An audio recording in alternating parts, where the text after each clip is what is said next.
Let's start this doctor's strike. In about 25 minutes' time, we'll find out how many are supporting the strike and are joining the picket line.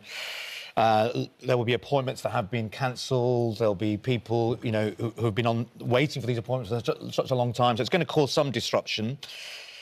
They had a rise last year, and they got 22% rise. And I think overwhelmingly, a lot of people supported that. I remember everyone was like, yes, actually, this is a good thing. And it was Labour had just come into government, and it was a real positive moment. I just wonder where the public support is now. The polls are suggesting not as strong. And is that the fundamental thing here? That, yes, probably you do deserve more money, but not another rise so soon. So we can see the change of public opinion there on the screen. Yeah, and I think this is reflective just generally of the mood of the situation. So you're right, there's a new Labour government. They are trying to reset the relationship with the unions, with the public sector. They've come in, they're saying that they're going to fix this issue. And the economy yet has gotten worse. So, you know, the situation last year is very different to this year, fiscally.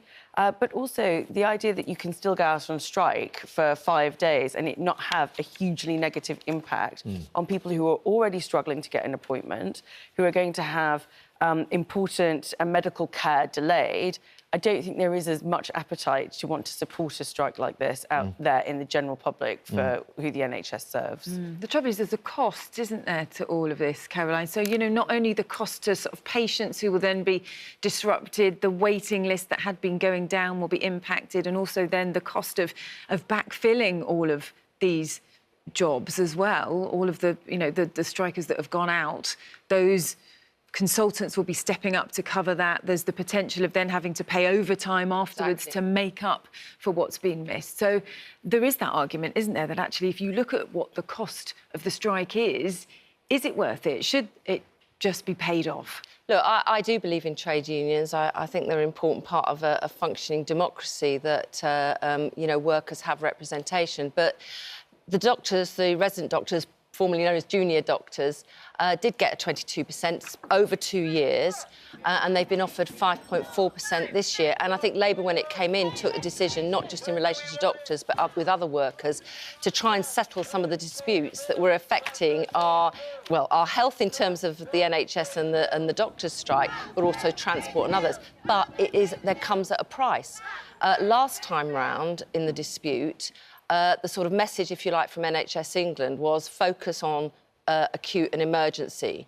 This time, there's a different message coming out to providers of our NHS services, which is, as much as possible, plan to keep those routine operations and appointments as well. And the reason for that is, if you're on a list and you're waiting for an operation, not only does it take a toll on your physical health, it has a toll on your mental health. But we all know that in terms of, for example, diagnosis of cancer, getting treatment, the more delays there are, the more likely your outcome is going to be worse. Time is of the essence, so isn't it, time is of the essence.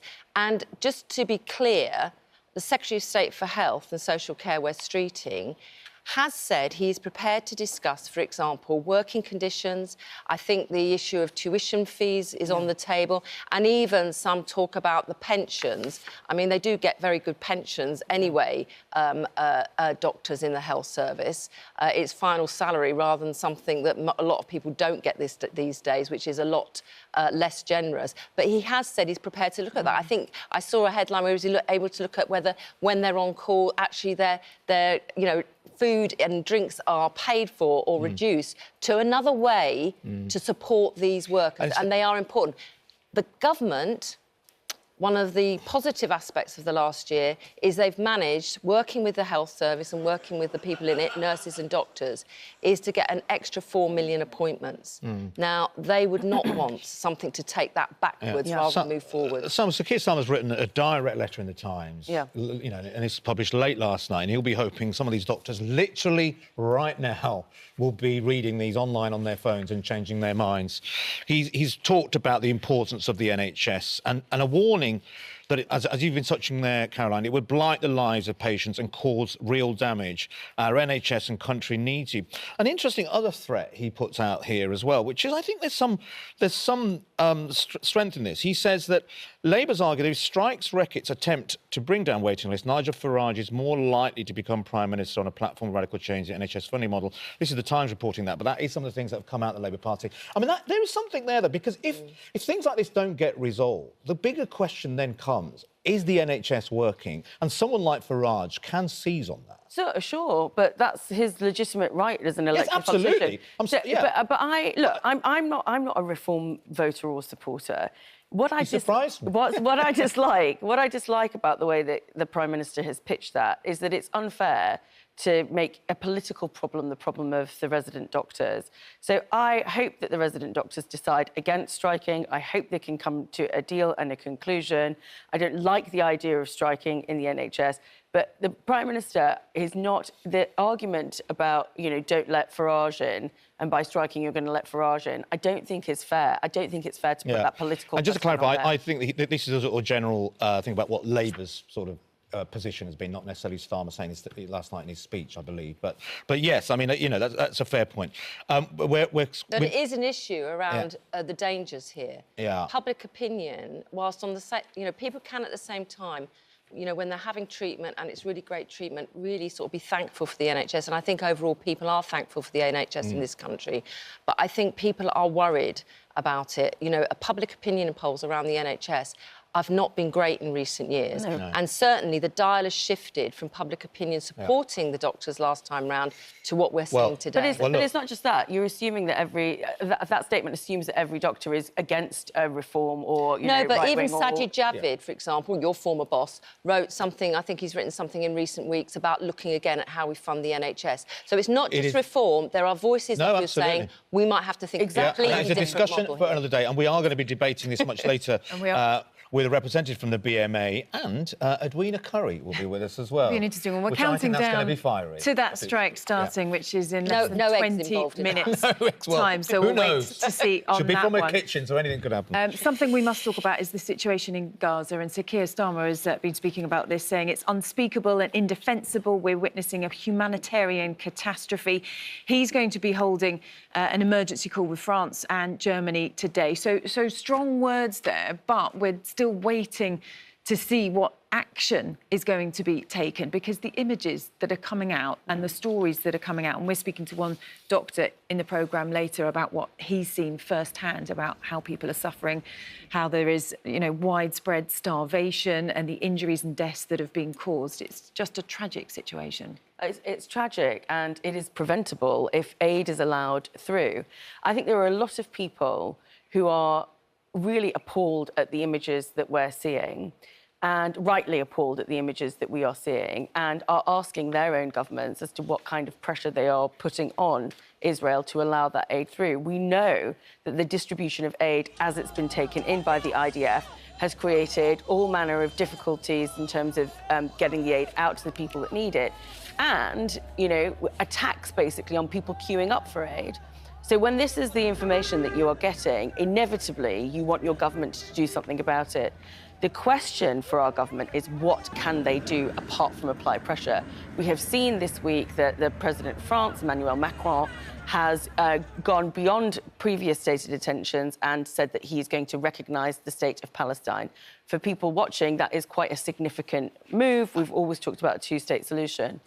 We need to understand what we can actually do practically on the ground to get aid in. That is the most important thing right now, and what we can do to sustain a ceasefire, because, again, a meeting in Rome brokered by the Qataris, the US and Israel has not come to a conclusion on a ceasefire. So we are a long way off from this, and this catastrophe is going to get worse. I think it's inexcusable what Israel's doing in terms of the aid. There's 6,000 trucks waiting to get in. I have to say, I don't think Egypt has been very helpful in this either. They kept very quiet, and they could assist us, because there's another route in via Egypt into the area as well. But, you know, when Israel said that it was unhappy with the aid agencies getting the trucks in because they thought Hamas was interfering, you know, siphoning off goods and selling them at profits and things like this, they said, we have an alternative here, and we guarantee we will get food to people. The truth is, it hasn't happened, and the pictures, scream that at us. And the point is, which I think we've said many times, is that a lot of people at home will be thinking, well, we've seen all this. We've seen this for months now on our Instagram page. Where has been the government? Nothing has suddenly changed in the last week or two. I mean, we're going to speak to Professor Nick Maynard later at 7:10, and I urge everyone at home not to miss that. I've been following this story. We all have. But what he said, I was just amazed. He talks about IDF soldiers playing a kind of game with young boys on a daily basis, deciding whether on that day they're going to shoot their heads, their legs, or other parts of their body. Because he says, well, in the hospital he's been in, these young boys are coming in with the same injuries. I mean, this is beyond anything we've ever seen or heard of in recent history. I mean, it's beyond out of control. So the point is now, the government has got to do something, because we just cannot be seen to be aligned with any such action. This is a stain on all of us, on our humanity. And Israel is a functioning democracy. It is understandable, when you have Hamas in control of an area, and they are... basically, their strategy is to destroy Israel. Don't forget, they went in and killed, hundreds and hundreds of young people. Women were raped. They took hostages and abused them. And there are still 20 hostages, I think, at least, that are being held, which we don't know whether they are dead or alive. But the point is that actually Israel has an obligation, and I think a moral authority, to show that it is different. Yeah, and the UK have prescribed Hamas a terrorist group. And the point is, what support and what is our position with Israel? But look, we'll be talking to the Minister about that later. And I urge people not to miss Professor Nick Maynard. It's just incredible first-hand record of what he's seen out there. And we'll speak to him just at 7:10. Donald Trump is going to be here. Just quickly, we're going to speak to a friend of his in a second. Is it significant? It's not the state visit. He's arriving here today to give us a tour around his golf courses. That's quite nice. Do you play golf? Do you play golf, Tom? No, I couldn't think of anything worse than playing golf. I won a bag of golf clubs in a fundraiser. Actually, I have been out on there. I haven't got the time to play golf. Go see the I'm more of a crazy golf pitch and putt person, basically, really. Well, we can speak to a friend of Donald Trump's now. It's Damien Bates. He's a Scottish businessman. He's been friends with President Trump for more than a decade. Damien's wife also works for Trump's UK company, and he joins us now from the Trump Golf Course near Aberdeen. A very good morning to you. Thank you for joining us this morning. We are intrigued. What is it like to be friends with Donald Trump? Good morning, Charlotte. Welcome to beautiful Aberdeenshire. Isn't it beautiful here? Well, I've known Donald Trump now for the best part of 16 years, from being a businessman who came here to develop a golf facility, which is all around us, to making that first step into politics, winning a presidential election, which was unprecedented and I think shocked everybody, and then winning a second term, only the second man in history to win a second term and become president of the United States again. He's grown in all that time, I think, from that businessman to where he is now. I think he's doing an amazing job in America, and I'm delighted to see him coming back, and I'm looking forward to seeing him over the next few days. You'll be seeing him Monday, Tuesday, aren't you? What will you be talking about? I think we'll be talking about the economy, inevitably. We'll be talking some golf. I think we'll be talking about how to improve UK-US relations. That relationship is worth about £400 billion to the UK. It's not an insurmountable amount of money. And given our economy is stalled, to put it nicely, I think, we need some assistance, some more trade deals. We need better investment in the UK. I'll be talking about all of that. And of course, we'll be talking about the opportunities for golf in Scotland as well. I'm sure there'll be many topics he'll want to raise as well. We know, though, he's going to be faced by a number of protesters out there, and we know that a poll recently this year said actually that Scottish people are more opposed to Donald Trump than the rest of Britain. What would you be saying to those protesters who may well be making his trip a little bit uncomfortable over the next few days? Well, that's a democratic right, isn't it? And I think the UK does have a propensity to want to protest about a variety of things. I do sometimes wonder if we would protest about whatever came our way, you know, down with this kind of thing. That won't bother him. He's used to that. He's seen it on various levels. I think whether he's popular in this country or not is irrelevant. The polls in America are showing his popularity going up again. And if you look at how he's handling the economy, particularly amongst those of his supporters, they're very much in favour of what he's doing there. So protest is a part of normal life for us here, isn't it? It's just the way we do things. It won't touch the sides with him. He won't be bothered about that.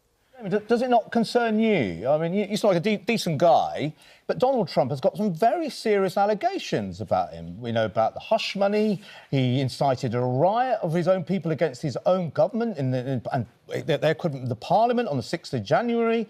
I mean, do things like that not concern you? Do you not think, hang on a minute, do I want to be friends with a guy like that? That's very gracious of you to say. I seem like a nice guy. I take people for how I find them. I think Donald Trump is a very gracious individual. I get along very well with him. He's always been very nice to me.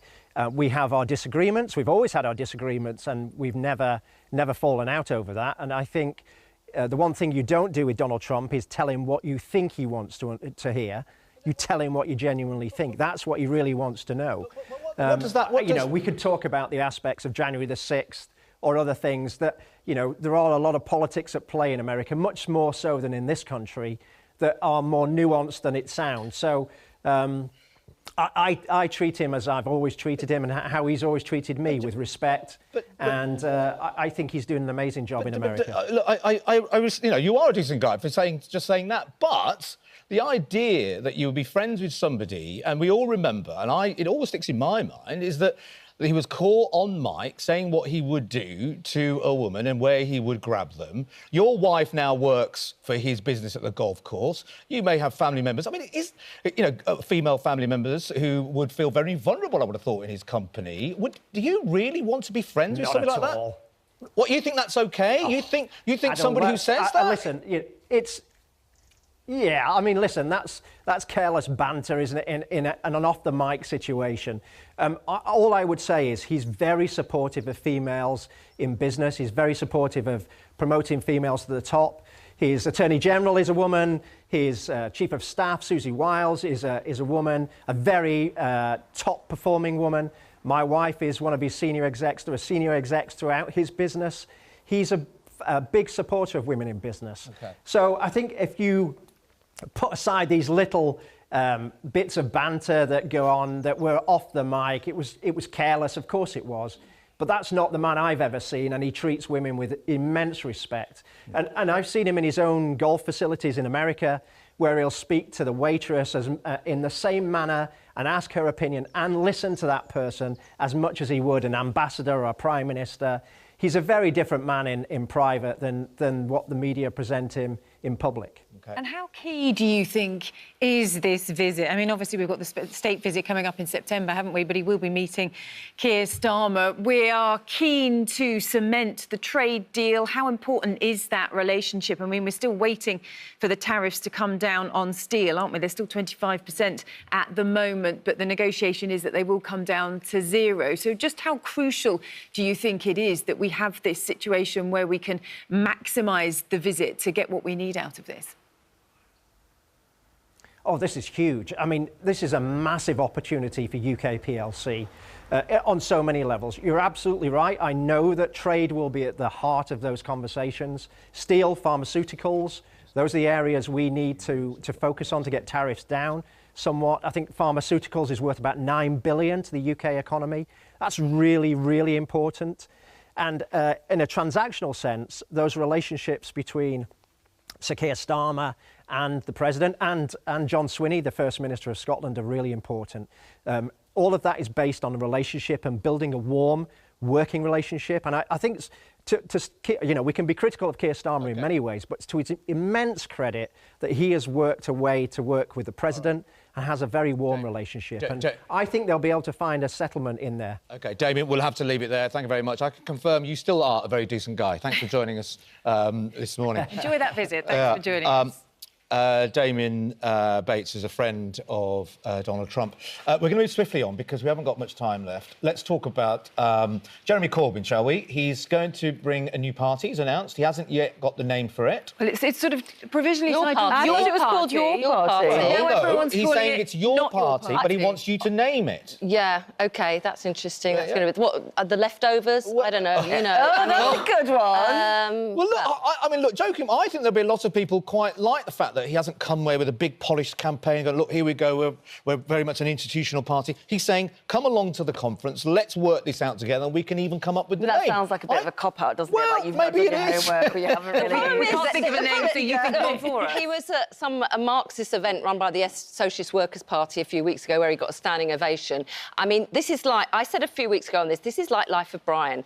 Imagine the conference where we've got, you know, in that scene in Life of Brian, we're the people's front of Judea. No, we're the popular front of Judea. I mean, well, look, seriously, they are trying to splice together a whole load of different groups that are on the far left. And let's see how it works out. There is a lot of support for Jeremy Corbyn, whatever we might say. Polling says it could take 10% of the vote, this party, though, so that would be significant. Well, but I tell you who will be worried about that 10% of the vote, Charlotte, the Green Party. Because actually, when Jeremy Corbyn stood for leader of the Labour Party, I think there was something like 5,000 Green Party voters joined our party. I think we had to expel over 200 former Green Party candidates who joined to support Jeremy Corbyn. So I think the estimates are about 4% of the Green Party vote could be lost to this new party.